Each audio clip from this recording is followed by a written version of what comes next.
Rina, il faisait 1,50 m. On aurait dit un ballon. Vous savez, un petit ballon gonflé. Il avait un regard terrifiant, pire que celui d'un animal féroce. Il devenait tout rouge lorsqu'il s'énervait. C'est comme ça qu'on savait qu'il était dangereux.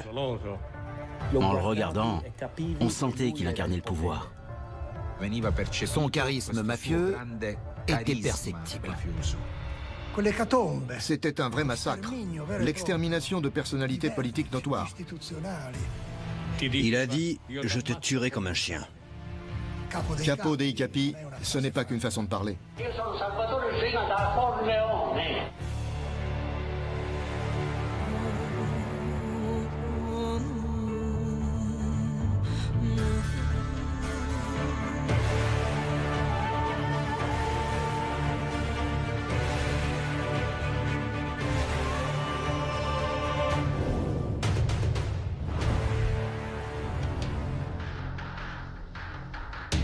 Salvatore Rina, aussi appelé Toto Rina, a joué un rôle principal au sein d'une guerre mafieuse allant de 1981 à 1983. Plus d'1 millier de morts ont été dénombrés en Sicile. C'était un ami très cher, mais à un moment donné, il a changé. Et j'ai dû faire de même.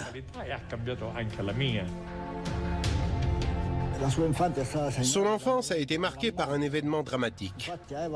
Il n'avait que 13 ans lorsqu'une bombe américaine de la Seconde Guerre mondiale a explosé alors qu'il tentait de la désamorcer. Son père et son frère de 7 ans sont morts, tandis que son autre frère Gaetano et lui-même ont survécu. À ses 18 ans, Luciano Liggio le nomme membre officiel de Cosa Nostra. Immédiatement, il se distingue par une brutalité sans précédent. À l'âge de 19 ans, il tue l'un de ses collègues lors d'un combat à main nue pour lequel il a écopé de 12 ans de réclusion. Il a donc connu la vie carcérale à un âge précoce. Silencieux, regard rusé et visage de paysan, profondément cupide et capable de n'importe quoi pour arriver à ses fins, également prêt à tout pour se débarrasser d'un ennemi. Il a littéralement décapité chacune des institutions de Palerme. Rina souhaitait avoir le contrôle total sur les institutions, la culture, la société civile et j'en passe. Et pour y arriver, sa stratégie était de tuer. Il a donc organisé une série d'attentats. L'un des criminels les plus dangereux et les plus recherchés, le parrain des parrains, au sommet de la pyramide, est capable d'étendre son pouvoir dans le monde entier. Il est hors d'atteinte, très intelligent et diabolique.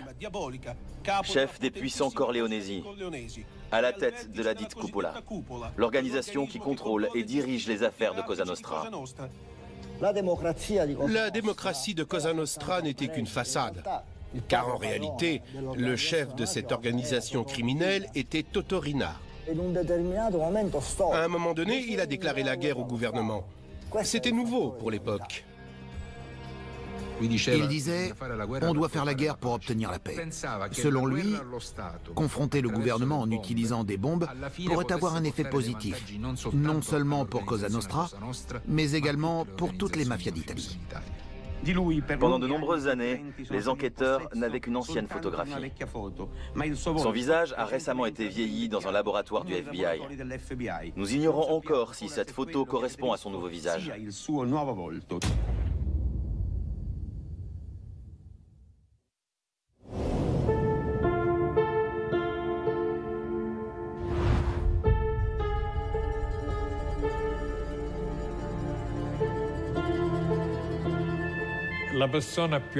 C'était l'homme le plus aimable du monde. Il était gentil avec moi et avec tout le monde. Il n'était pas vulgaire, il ne jurait pas. Quand il était en colère, il devenait tout rouge et c'est à ce moment qu'on savait qu'il devenait dangereux. En 1963, j'ai été accusé de vol, puis j'ai été emprisonné. Et j'ai été placé dans la cellule de Rina. Les gens risquaient 3 jours de prison s'ils venaient le voir. Le fait de partager la même cellule nous a beaucoup rapprochés. On jouait souvent aux échecs. Je battais tout le monde sauf Rina. Et lui perdait contre tous sauf moi. C'était très amusant. Je me moquais de lui gentiment. Mais j'ai des bons souvenirs avec Rina. Je dois le reconnaître.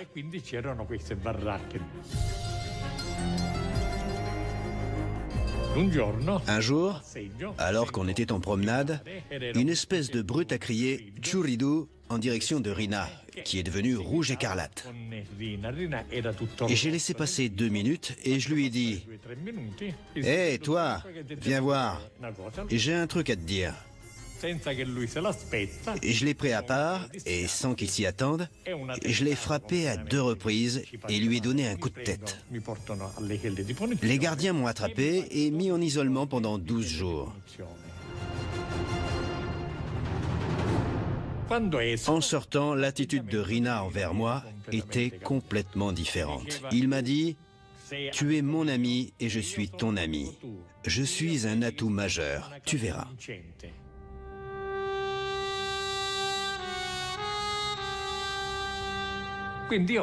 Quand je suis sorti de prison, j'ai appris qu'il était aussi libéré. Donc je l'ai cherché. Et je suis devenu membre officiel suite au rituel appelé la punchuta, la piqûre. Ils piquent votre doigt pour obtenir 2 gouttes de sang et vous donnent une image sainte. Ensuite, ils y mettent le feu et vous devez vous assurer qu'elle se consume. Par la suite, vous devez répéter « Devant cette image sainte, je jure que ma chair brûlera si jamais je trahis Cosa Nostra. »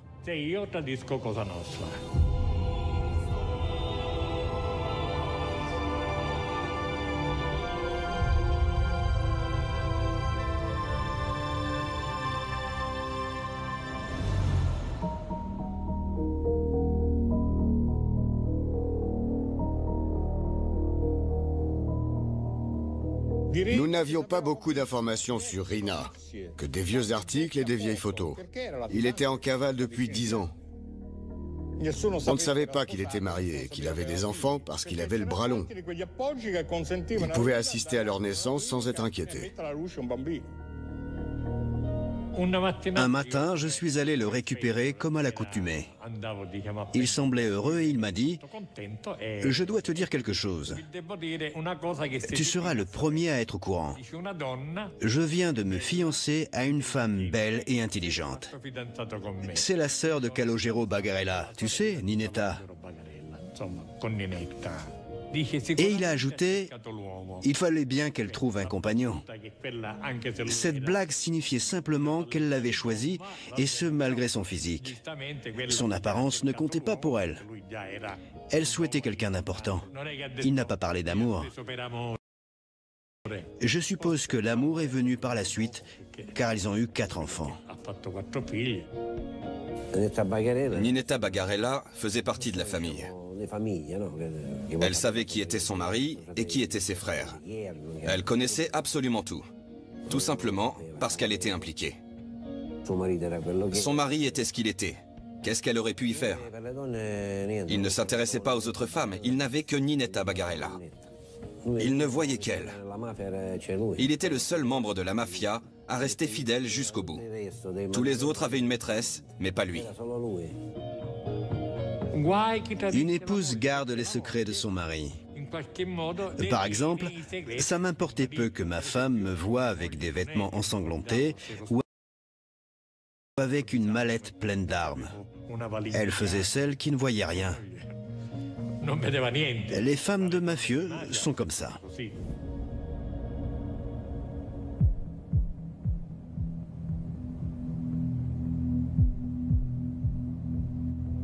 Le journal Il Venerdì della Repubblica m'avait mis sur un projet concernant la famille de Totorina. Je me suis donc rendue à Corleone. Je suis entrée dans une célèbre pâtisserie qui fait des gâteaux de fête. Je pensais y trouver les épouses de mafieux. Et je suis tombée sur Ninetta Bagarella, l'épouse de Rina et sa sœur. Une jeune fille s'est avancée vers moi et m'a demandé « Êtes-vous une artiste ?» J'ai dit « Oui, je suis photographe. » Tout à coup, j'ai eu l'étrange sensation que tout le monde s'intéressait à elle. « Un café pour l'artiste » a-t-elle dit. Vous savez qui je suis? Je n'en avais aucune idée. C'était une jolie fille. Elle m'a dit qu'elle était la fille de Totorina et qu'elle souhaitait me présenter à ses cousins et à sa sœur. Je lui ai dit, vu que tu as été honnête, je vais l'être aussi. Je veux te prendre en photo. Elle a accepté. 10 jours plus tard, elle m'a appelé en me disant « Mon père a adoré les photos. Il les a accrochées dans le salon. Il vous remercie et il est à votre service. Si vous avez besoin de quoi que ce soit, vous pouvez l'appeler. » J'ai raccroché et je n'ai jamais rappelé. Elle m'a dit que son rêve était d'aller aux États-Unis, à New York, pour devenir artiste peintre. Mais elle ne pouvait pas à cause de son père. Un père pareil était un véritable frein. Je me suis mise à sa place et je me suis imaginée être la fille d'un homme comme lui. C'est une punition atroce. Qu'est-ce que vous héritez de ce genre de famille? Une mère qui passe sa vie sous silence et un père criminel. Où était sa place dans tout ça? C'était un père aimant. Ses enfants l'adoraient. Il parvenait toujours à justifier ses agissements. Pour eux, faire partie de la mafia était une bonne chose, parce que nous aidions les pauvres et les faibles. À cette époque, la mafia n'était pas cruelle, mais Rina a changé ça. Et avec lui, la mafia a mué. Il m'a dit que l'argent ne l'intéressait pas, parce qu'il avait d'autres idées.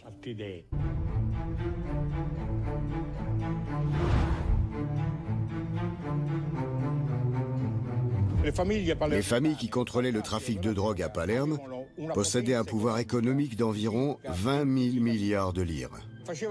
Les familles de Corleone étaient très jalouses. À Palerme, les carabiniers, la police et les magistrats sont face à une situation des plus préoccupantes et perturbantes. Il ne fait aucun doute qu'une véritable guerre pour le contrôle du trafic de la drogue a explosé entre différents clans mafieux. Un mois s'est écoulé depuis l'assassinat des 2 parrains, Bontate et Inzerillo. Curieusement, Bontate Stefano ne dormait plus chez lui. Quand nous l'avons trouvé, il tenait un pistolet. Chose qu'un parrain de la mafia ne fait jamais. Salvatore Inzerillo a été tué à bord d'une voiture blindée. Or, la veille, un événement inédit a eu lieu. Pour la première fois à Palerme, une Kalachnikov a été utilisée pour tirer sur la vitrine d'une bijouterie. C'était l'œuvre de Rina. Il voulait vérifier si ces balles passeraient à travers une vitre blindée.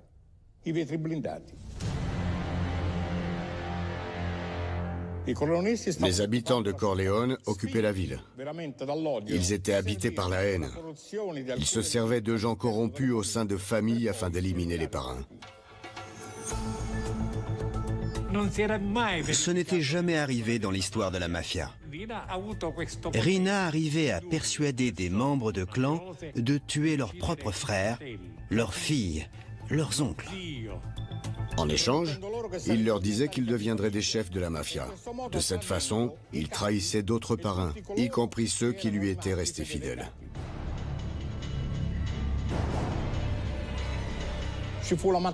Palerme est devenue la ville des attentats. Il y avait un homicide par jour, 300 homicides par an. Il faisait les gros titres des journaux. Le nombre de tués était inscrit en rouge. 101, 102, 103. Rina a inventé un rituel selon lequel des gens se feraient étrangler après avoir dîné. Il informait les personnes de son choix de la réunion et du dîner. Les convives savaient ce qui allait se passer. Les victimes étaient choisies au préalable, on les suivait avec une corde et c'était fini.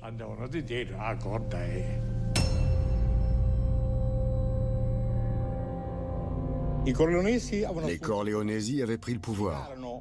Ils défiaient l'état de droit et attaquaient ceux qui n'allaient pas dans leur sens. Les vrais parrains étaient Rina et Provenzano. Ils étaient féroces, très féroces. Ils étaient capables des pires horreurs. Je n'aime pas regarder mes livres et mes photos. Ça me fait souffrir. L'odeur du sang est si puissante et si désagréable, ça vous marque à vie.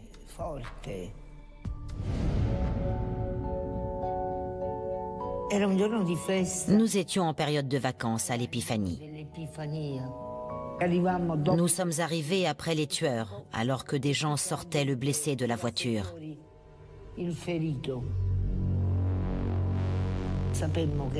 Nous nous sommes aperçus qu'il s'agissait du président de région, Piersanti Mattarella. Il est mort quelques minutes après l'arrivée de l'ambulance. Sur l'une des photos, on voyait un homme à lunettes qui le portait. Cette photo a fait la une des journaux pendant un moment, avant d'être complètement oubliée pendant 20 ans.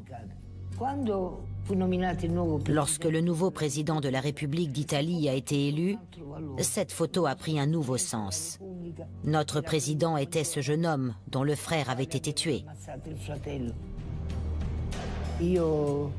Mes collègues photographes et moi avons été jetés en pâture à une ville assiégée. Rocco Chinichi, chef du bureau d'inspection et responsable de la lutte anti-mafia, a été tué. Ces images ressemblent plus à une attaque de guérilla urbaine qu'à une embuscade classique de la mafia. Une guerre a commencé. C'est un massacre qui a des allures d'attaque terroriste au Liban, dans lesquelles les voitures blindées et leurs escortes ne font aucune différence. La scène de crime était une véritable vision d'horreur. La presse titrait « Palerme est devenu Beyrouth ». C'était la première fois qu'un explosif était utilisé pour tuer un représentant politique. Mai 1992, la violence atteint son paroxysme. Une explosion détruit l'autoroute entre Palerme et Capaci. Riina a décidé de s'attaquer directement au gouvernement.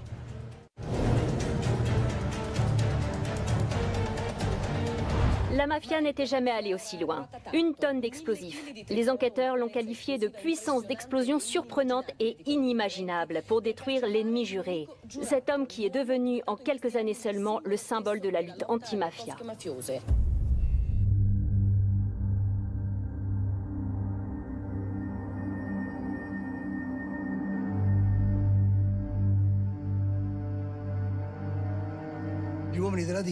Les hommes du département d'investigation anti-mafia ont entendu une conversation sur ce que ces hommes appelaient la tentatuni, la grande attaque. Leur principal ennemi, Giovanni Falcone, venait de mourir. Falcone avait démontré que la mafia n'était pas invincible. Il avait rassemblé assez de preuves pour les traduire en justice et les faire condamner. Cette attaque contre le cœur même de l'État était une déclaration de guerre. C'était évident.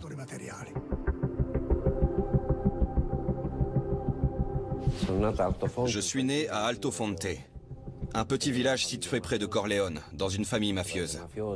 J'étais un mafieux, ainsi que mon père, mon grand-père, mes oncles et même mon arrière-grand-père. Cette famille depuis le XVIIIe siècle. Notre quartier était San Giuseppe Giatto. On a toujours été très proche des Corleonesi. On était du côté de Riina. Et personne n'est jamais mort, seulement ceux qui n'étaient pas avec lui. On était assez nombreux. On s'est d'abord rendu sur les lieux afin de savoir comment on allait procéder. Comme on était nombreux, l'inspection fut très précise. On est allé à Capaci et Riina nous a dit « Ici, c'est parfait ». Et tout le monde fut d'accord. Il y avait un tunnel et Riina a dit « On va faire sauter ce tunnel ».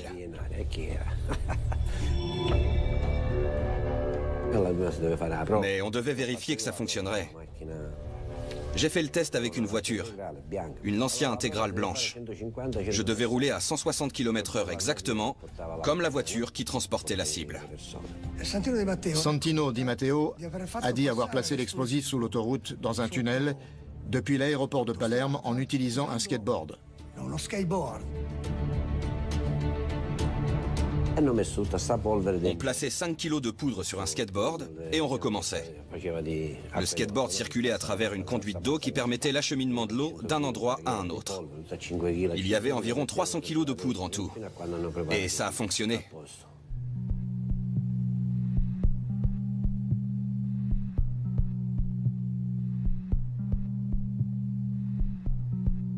Je ne me suis jamais considérée comme la veuve Montinaro. Je suis Tina Montinaro, la femme d'Antonio. À seulement 24 ans, Antonio avait déjà pris de bonnes décisions dans sa vie. Fonder une famille et escorter Giovanni Falcone. Il disait « Je mets ma vie en danger pour sauver la sienne ».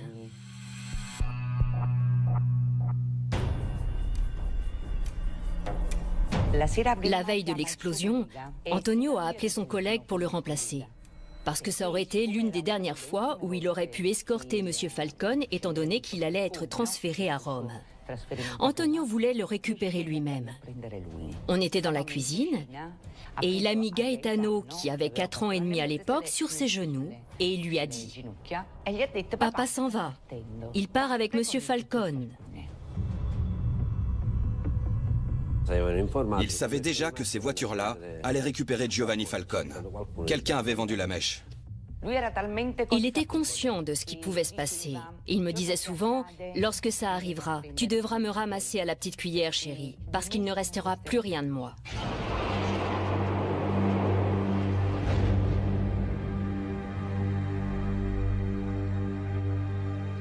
La Fiat Croma marron qui transportait les 3 gardes du corps, Antonio Montinaro, Vito Schifani et Rocco Di Cillo, était la première à ouvrir la marche et la première à exploser. Elle a été propulsée à 200 mètres du sol jusqu'à atteindre la cime des arbres.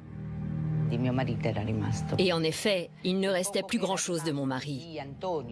Tout ce que j'ai pu reconnaître, c'était une main parce qu'il avait la mauvaise habitude de se ronger les ongles. Et aussi parce que ses doigts étaient croisés. Il croisait toujours les doigts lorsqu'il conduisait sur l'autoroute. Ils ont porté un toast en l'honneur de Totorina. Comme s'ils avaient fait quelque chose de bien. Mais pour moi, ce n'était pas bien. Pourquoi je devrais porter un toast pour ça?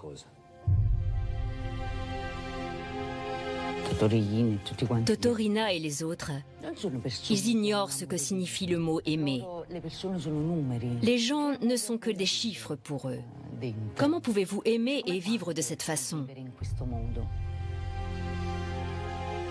En entrant dans le tribunal, je me suis rendu compte qu'il était à côté de moi. Et c'était terrible. Je ne voulais pas le regarder. Je ne voulais pas lui donner cette satisfaction. Pour moi, à ce moment-là, il n'existait pas. Nous n'avions rien à nous dire.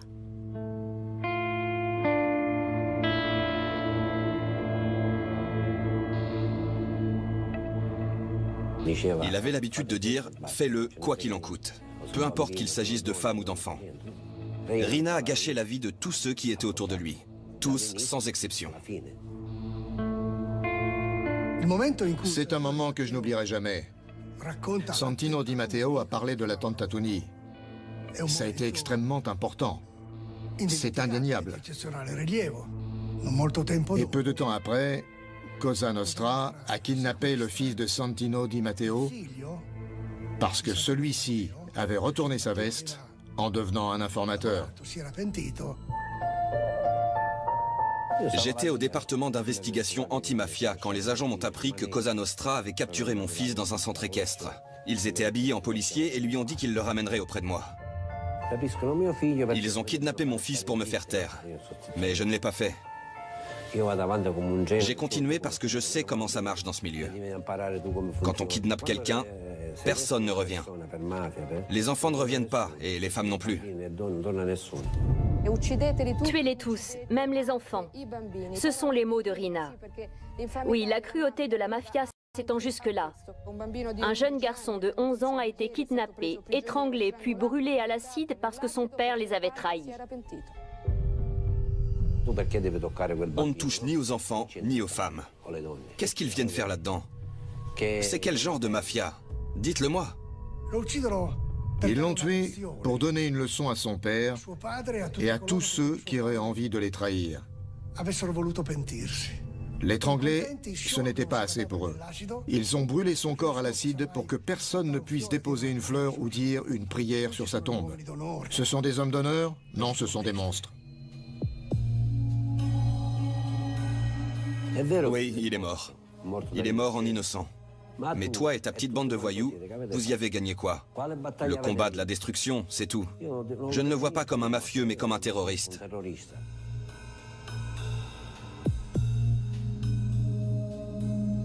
Peu de temps après tous ces attentats, nous avons commencé à vivre dans l'inquiétude, pour ne pas dire dans la peur constante. Tout le monde essayait, malgré tout, de garder la tête haute. On ne voulait pas qu'ils nous voient accablés et terrifiés. On ne pouvait pas s'apitoyer sur notre sort.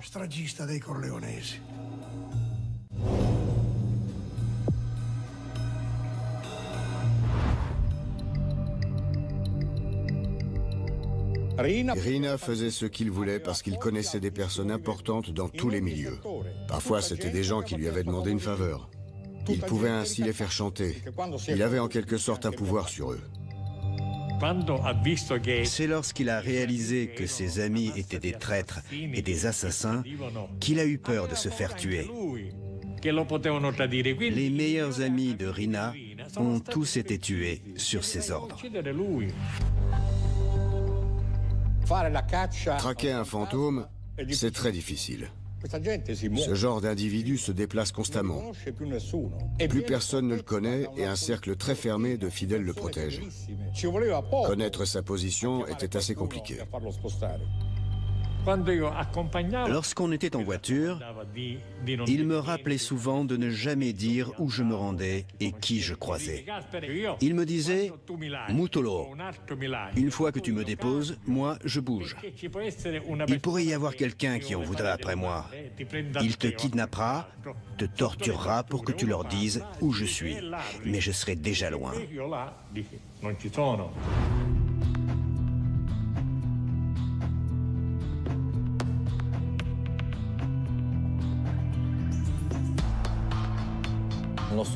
Nous sommes un groupe de prospection. C'est une section qui agit en milieu civil. Nous utilisons des tactiques de guérilla que nous appliquons en milieu urbain. Peu de personnes savaient que nous étions à Palerme pour tenter de capturer Rina. Ceux qui étaient au courant disaient en ricanant « Vous venez de Milan pour vous perdre à Palerme afin d'attraper Rina ? Bonne chance !» Il était le visage même de l'inaccessibilité, complètement hors de portée.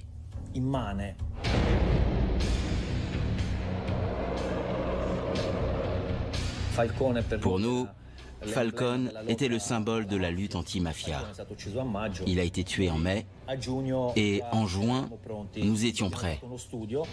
D'après nos recherches, nous savions que nos cibles étaient 3 personnes originaires de Palerme liées à la mafia.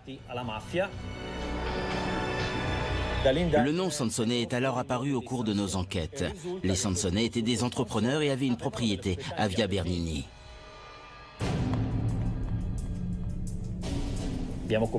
Nous avons alors commencé à la surveiller en pensant qu'on finirait par trouver quelque chose, mais sans succès.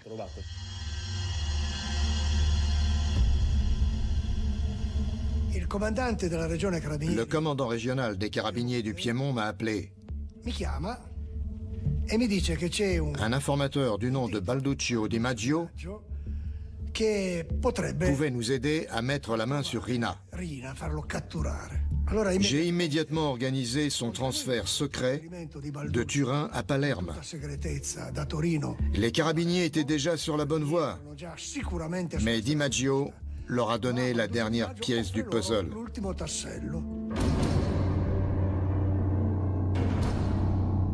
Di Maggio a avoué être le chauffeur de Rina. À l'époque, nous n'avions que quelques clichés de celui-ci, à partir desquels nous avons fait un portrait robot. Personne ne savait à quoi il ressemblait. Nous avons placé ce qu'on appelle une baleine, un observateur près de la propriété de Via Bernini afin de suivre les allées et venues. Di Maggio a vu des jeunes à moto et a reconnu le fils de Toto, Rina. Une voiture dans laquelle se trouvait une femme a quitté la propriété et il a dit « C'est Ninetta Bagarella ».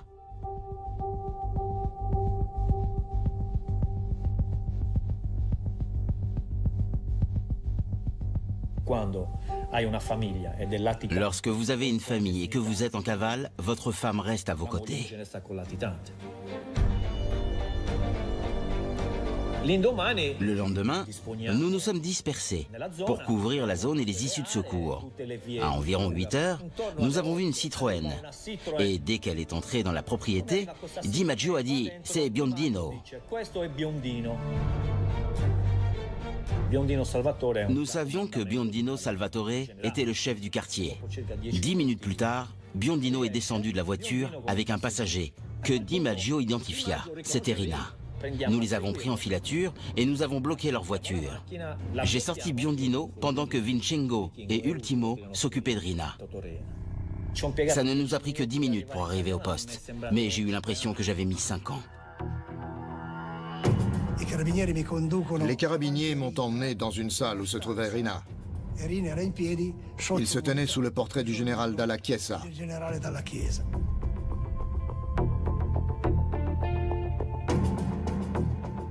On aurait dit un homme simple, un homme de la terre. En tout cas, c'était l'image qu'il essayait de renvoyer. Mais en le regardant de plus près, il avait quelque chose de très dérangeant. Je lui ai demandé s'il avait quelque chose à dire. Il a simplement répondu qu'il voulait être transféré en prison aussi vite que possible. Biondino, qui était à 20 mètres de lui, a commencé à s'agiter et à parler fort. Totorina s'est retourné et l'a regardé. Biondino a instantanément baissé les yeux, puis il s'est assis. Il n'a plus lâché un mot ce jour-là. On sentait le genre de pouvoir qui émanait de cet homme.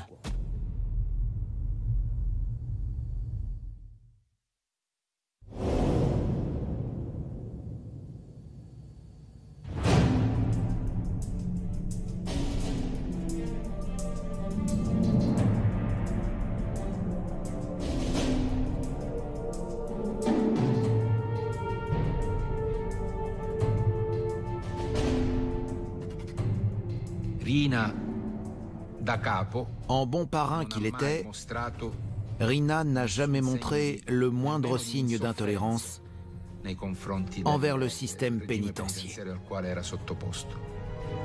Il restait un parrain de la mafia en toutes circonstances.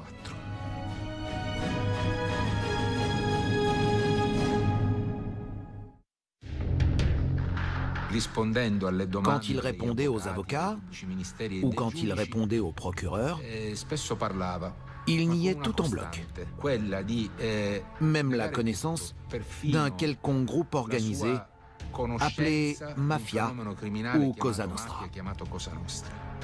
Non ho frequentato nessuna criminale Cosa Nostra e quindi non conosco. La domanda è se ne conosce l'esistenza. Se ne ha sentito parlare. No, non ho sentito parlare.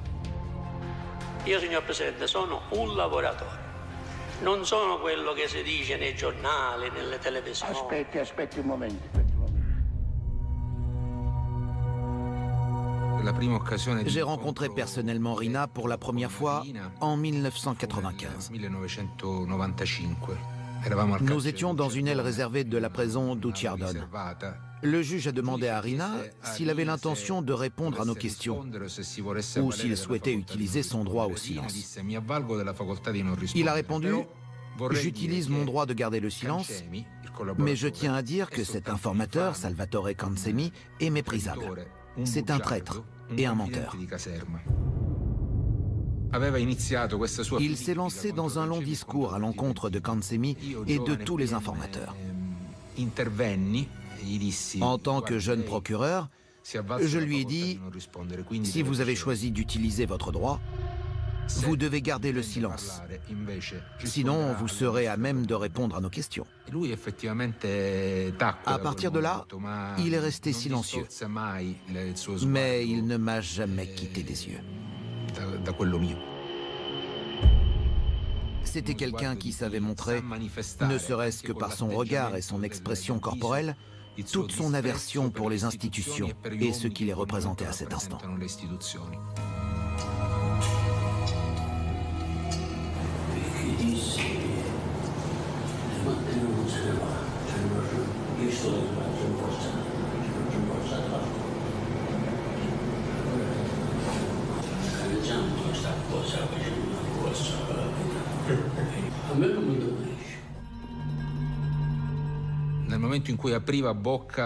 Totorina n'a jamais oublié qu'à chaque fois qu'il s'exprimait, il devait montrer qu'il était le parrain de Cosa Nostra, surtout à ceux qui lui étaient proches. Il n'avait pas changé. Sa puissance criminelle ne s'était pas effacée, et son envie de diriger et d'attaquer ses ennemis non plus.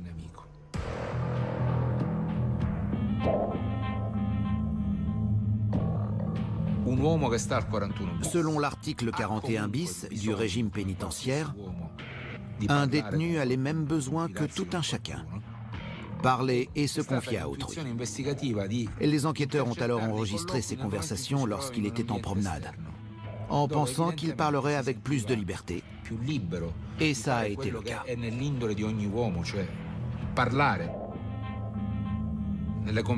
Dans ces conversations, il racontait des histoires dans lesquelles il était le protagoniste, en mettant en avant ses qualités criminelles. Il s'est vanté de l'explosion qui a tué le juge Chiniki en 1983.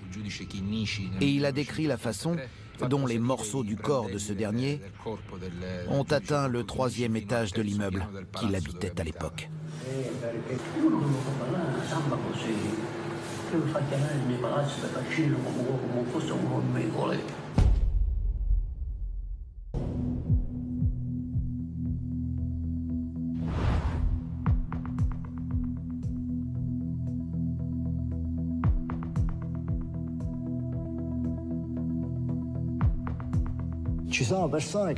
Certaines personnes n'ont aucun respect pour la vie humaine et sont prêtes à tuer pour peu. Ces personnes génèrent de la peur. Cette force repose uniquement sur son mépris de l'existence humaine. Signorina, io sono il procuratore della Repubblica, il dottore Laghi, e noi siamo venuti oggi a sentirla. La première fois que je l'ai vu, il avait près de 80 ans. Il ressentait le besoin de dialoguer avec le gouvernement. Il espérait obtenir quelques avantages en prison. Sono vecchio, mi si manda a qualche montagna, a gesta domiciliare, abbiatemi in considerazione delle mie sofferenze.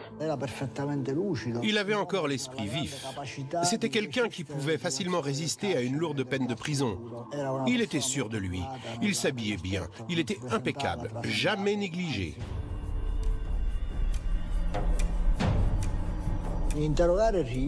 Interroger Rina a été très émouvant pour moi. Il était responsable de la mort de personnes qui m'étaient proches. Je veux bien sûr parler de Giovanni Falcone. Cet homme a tenu ma fille dans ses bras. À chaque fois que je le regardais, de terribles images de corps mutilés me venaient à l'esprit. J'essayais de me contenir et de rester le procureur de la République qui ne se laissait pas influencer par les événements. Ce fut un moment très difficile pour moi.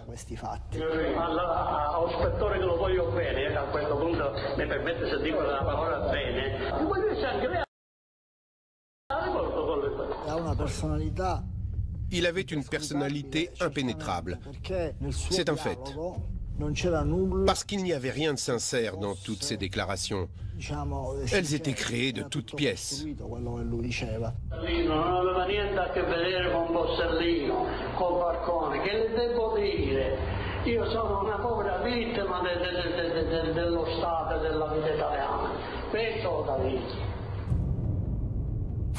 Une seule fois, j'ai cru voir une once d'honnêteté en lui. Lorsqu'il a dit qu'il n'aurait jamais contacté, il a utilisé un mot sicilien, unciuto, ce qui signifie les hommes des services secrets. Se io avrebbe conosciuto a uno delle servizi segreti, non mi chiamerebbe Salvatore Rina. Perché? Ce lo spiega? Perché facesse parte a queste pentite, a queste signore, se io avessi conosciuto uno di questi o conosciuto uno di questi. Voilà ce qu'il m'a dit mot pour mot.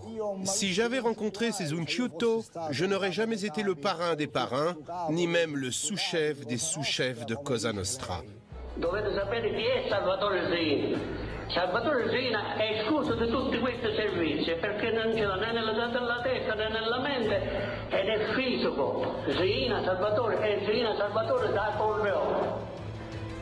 Je lui ai dit, savez-vous que Vito Ciancimino a déclaré que vous aviez un revolver à la place du cerveau? Je m'attendais à ce qu'il le prenne comme une insulte, mais au contraire, il m'a dit avec un sourire suffisant, « Ah, elle est bien bonne celle-là ». Il le prenait comme un compliment.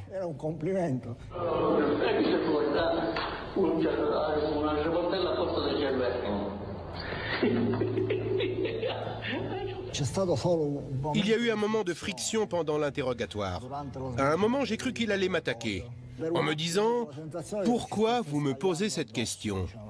Ignorez-vous que vous ne devez pas me poser de questions sur Cosa Nostra ?» La prego di non mi fare questa domanda. Io se faccio parte a Cosa Nostra, o sono capo dei capi, o sottocapo dei sottocapi, io non sono tenuto a dirlo né a lei né a nessuno. En fait, pour la première fois et sans doute la dernière, il a agi en tant que chef de l'organisation. Il ne fallait pas se laisser berner par son apparence simpliste. Derrière ce petit personnage illettré, je n'ai décelé aucun signe de remords. C'était un traditionnaliste. Rina était l'emblème du conformisme de Cosa Nostra. Io sono un uomo che vivo per i fatti miei. Io sono Salvatore Rina da Corleone e mi faccio il carcerato. Toto Riina est mort. Le parrain de la mafia est mort à 3h37 du matin à la prison de Parme. Il était dans le coma après 2 interventions chirurgicales.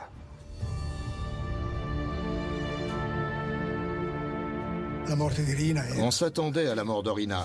Je pensais que ça aurait signé la fin d'une ère, d'une mauvaise période pour les institutions et pour le gouvernement italien. Rina avait sa propre stratégie. Premièrement, conquérir Cosa Nostra et ensuite attaquer l'État. Il souhaitait modifier le gouvernement italien de façon à ce que le pays soit régi par les narcos. Il voulait une Italie mafieuse qu'il pourrait contrôler en usant de dictature et de barbarie. Toto Riina a donné une véritable importance à Cosa Nostra, qui dépasse sa propre personne. Il n'était pas question d'argent, mais de pouvoir. Cosa Nostra n'est pas parti avec Riina. Ça ne s'arrêtera jamais. Il était perçu, et il le sera encore dans le futur, comme quelqu'un qui a agi non seulement dans son propre intérêt, mais aussi dans celui de Cosa Nostra, sans s'écarter de la tradition de la mafia. D'un point de vue criminel, il y a des chances que d'autres membres de la mafia l'imitent, car ils le considèrent comme un héros. On se souviendra de Riina comme de l'un des criminels les plus dangereux de l'histoire. L'histoire d'un pays du monde occidental.